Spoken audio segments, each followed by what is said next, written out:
Swala la watu kupewa bili za nyuma za kodi walipe leo.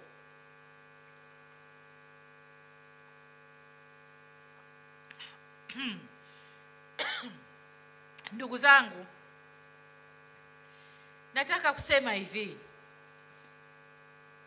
miaka yote hiyo watoza kodi wapo, kama ni halmashauri zipo.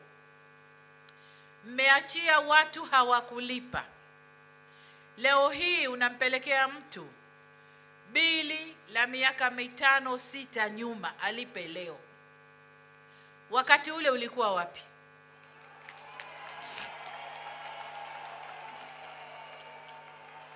Wakati ule mlikuwa wapi? Kama hakulipa ndiyo kosa, lakini kosa sio lake peke yake. Kosa na la mkusanyaji pia. Kwa sababu kama alilipa pungufu ndivyo ulivyotaka alipe. Kama hakulipa kabisa hukufuatilia. Kwa hiyo ni kweli kama alivyosema mbunge, achaneni na hiyo biashara.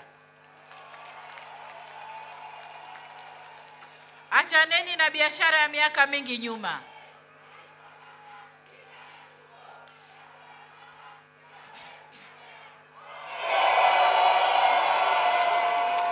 Mnaloweza kufanya ni kurudi mwaka mmoja tu nyuma.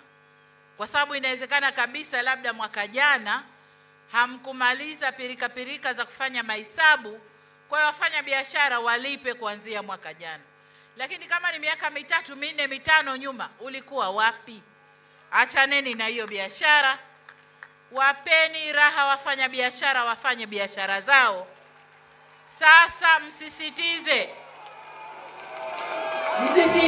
ukusanyaji wa mapato kuanzia tulipo kwenda mbele. Asitokee mfanya biashara hakulipa kodi, hakulipa anachotakiwa kulipa.